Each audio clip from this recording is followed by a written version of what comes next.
اس case میں پھنسایا گیا۔ یہ حال ہی میں 15-20 دن پہلے عمران خان گواہی دے چکے ہیں، جنرل فیض بھی گواہی دے چکے ہیں، تو تین گواہیاں آ چکی ہیں نواز شریف کی فیور میں۔ باقی رہے 2 جج جنہوں نے سزائیں دی تھی، ایک ثاقب ناصر تھا اور ایک موجودہ جو سابق کھوسہ صاحب تھے، جسٹس کھوسہ۔ تو یہ 5 کا ٹولہ جس میں تینوں نے اعتراف کر دیا ہے، 2 تو جج ہیں، ان کے بارے میں عوام اچھی طرح جانتے ہیں کہ وہ کیا ہیں، تو اس پر مزید بات کرنے کی ضرورت نہیں ہے، وہ خود بخود لوگ سمجھ سکتے ہیں۔ جن لوگوں نے سزائیں دی وہ کیسے کہیں گے کہ ہم نے غلط سزا دی، لیکن جنہوں نے سزائیں دلوائیں انہوں نے بھی کہا ہے، اور جس کے لیے سزا دی گئی اس نے بھی مان لیا ہے کہ ہاں نواز شریف کو پھنسایا گیا تھا۔ تو یہ ساری صورتحال ہے۔ اس کے علاوہ آج مریم نواز نے عمران خان کے کل اس کے بیان کو جو اس نے امریکہ کے فیور میں دیا کہ امریکہ بے گناہ ہے، باجوہ گناہ گار ہے میرا، تو اس پر مریم نواز نے بہت دھواں دار پریس کانفرنس کی اور عمران خان کو لتاڑا اور کہا کہ وہ 10 مہینے کا حساب دیں کہ اس نے 10 مہینے سے ایک جھوٹا بیانیہ بنایا جس سے پاکستان اور امریکہ کے تعلقات خراب ہوئے، دوسرے ملکوں کے تعلقات خراب ہوئے، اور یہ جو ہے عمران خان نے اتنا گند مچایا، اتنا زہر پھیلایا اور معاشرے کو تقسیم کر دی کہ بس یہ غدار ہیں، عمران خان کے جو مخالف ہیں یہ سارے غدار ہیں، یہ امپورٹڈ حکومت ہیں۔ اب وہ سارے لوگ بقول مریم کے، اور اس کا میں نے بھی کل بھی بلاگ میں یہی کہا تھا کہ وہ سارے لوگ اب کہاں جائیں گے جو اپنی گاڑیوں پر ایبسولوٹلی ناٹ، غلامی نامنظور، اس قسم کے نعرے لگا کے پھرتے ہیں، امریکہ نامنظور۔ اب ان کو چاہیے کہ وہ لکھیں کہ عمران خان نامنظور، کیونکہ عمران خان نے 10 مہینے لوگوں کو جھوٹے ایک پروپیگنڈا کے پیچھے لگایا، ایک ٹرک کی بتی کے پیچھے لگایا، جس کا آج مریم نواز نے بہت بڑا پوسٹ مارٹم کر دیا ہے۔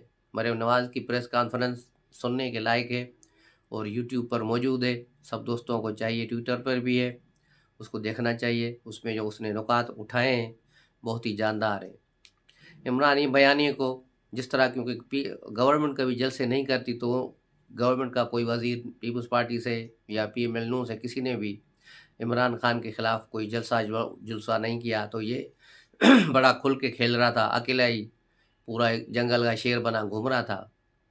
لیکن اچانک مریم نواز کی انٹری ہوئی ہے، اس نے جو شروع کیا ہے جلسے، بہاولپور، ملتان، پھر جو ہے ہزارہ گئیں اور اب اسلام آباد میں، تو اس کے بعد ایک جو عمران خان کو اسپیس ملا ہوا تھا اس میں کمی آنا شروع ہو گئی ہے، اور امید ہے کہ اگر دوسری پارٹیاں بھی نکلیں، جیسے ہی گورنمنٹ سے نکلیں گے، پیپلز پارٹی بھی نکلے گی، دوسرے نکلیں گے، تو عمران خان بہت ہی پیچھے چلے جائے گا۔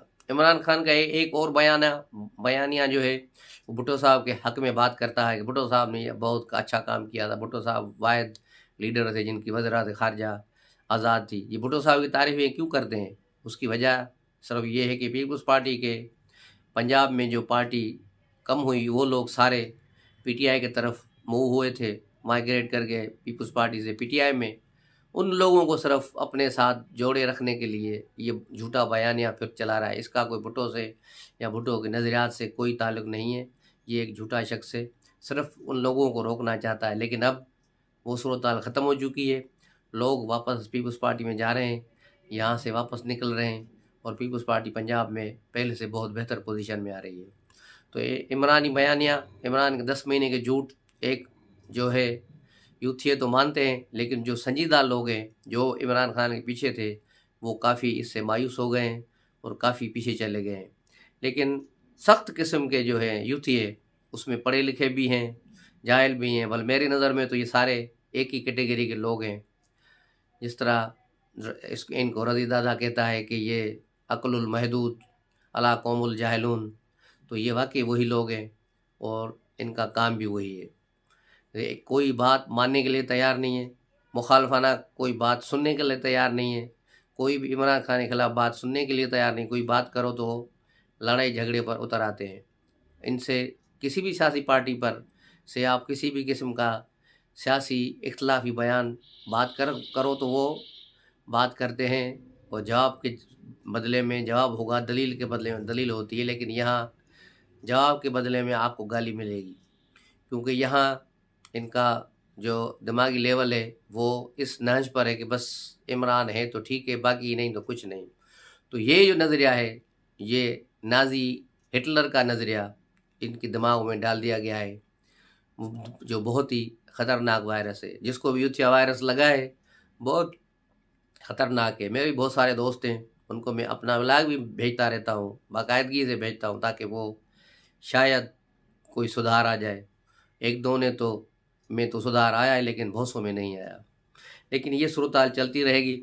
دوسری طرف بلاول بھٹو نے کل پریس کانفرنس کی اور تمام سیاسی جماعتوں کو دعوت دی کہ وہ سب ایک پیج پہ آئیں، کیونکہ ملک کے حالات بہت نازک ہیں.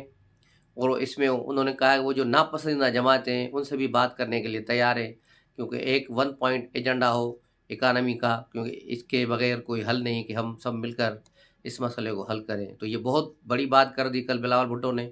ایک بہت بڑا ایشو ہے معیشت کا، اور اس پر سب کو واقعی مل بیٹھ کر کام کرنا چاہیے.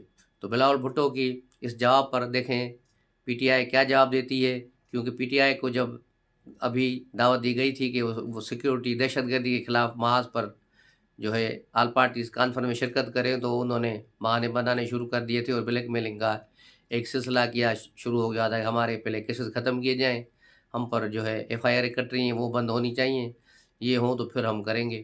یعنی انہوں نے جو 4 سالہ جرائم کیے ہیں، جو کرپشنیں کی ہیں، جو گوگی جو ہے بشرا بی بی نے جو لوٹ مار مچائی، ان کو بھول جاؤ، وہ ساری چیزیں ختم ہو جائیں. عمران خان کی جو منی لانڈرنگ ہے وہ سمجھیں ختم سمجھو، اس کے بعد پھر کوئی بات بنے گی. تو یہ بلیک میلنگ کا سلسلہ اگر چلا تو پھر پی ٹی آئی سے مذاکرات کیسے ہو سکتے ہیں. دوسری طرف ایک اور خبر کہ عمران خان کے خلاف اسلام آباد اور کراچی میں ایف آئی اے کا مقدمے پہلے سے قائم ہیں منی لانڈرنگ کے. اب ایک اہم کیس جو ہے منی لانڈرنگ کے حوالے سے ایف آئی اے لاہور بھی جمع کرانا چاہ رہی ہے، جو لاہور میں اس نے اکاؤنٹ کھولے ہیں اور وہاں پیسوں کی خرد برد ہوئی ہے. وہاں اس کا ایک شفیع نامی شخص ہے جس کو پہلے گرفتار بھی کیا گیا تھا، بعد میں ہائی کورٹ نے اسے ضمانت پہ چھوڑ دیا.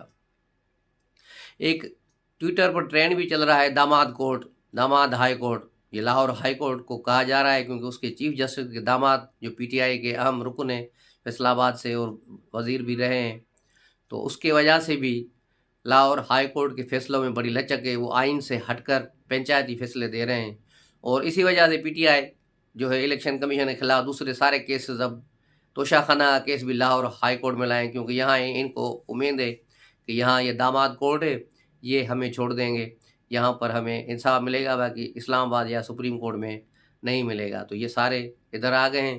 دوسری طرف شہباز گل کو 27 تاریخ کو کورٹ میں پیش ہونا ہے، جہاں اس کے خلاف فرد جرم عائد ہوگی. اس نے اسلام آباد ہائی کورٹ میں اپنی پٹیشن بھی داخل کر دی ہے کہ جو سیشن کورٹ نے اس کیس میں ختم کرنے کی سماعت جو کی تھی اس کو رد کیا تھا، تو اس کے خلاف جو ہے اب یہ اسلام آباد ہائی کورٹ میں بھی آج چلے گئے ہیں. تو دیکھنا یہ ہے کہ شہباز گل کو کیا ریلیف ملتا ہے یا اس کو ٹانگ دیا جاتا ہے.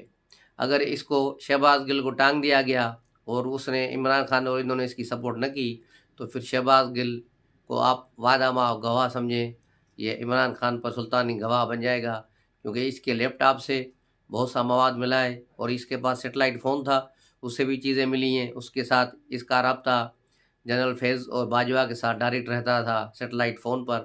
وہ کالز اور ساری چیزیں سب چیزیں جو ہے اب ریکارڈ پر آ گئی ہیں.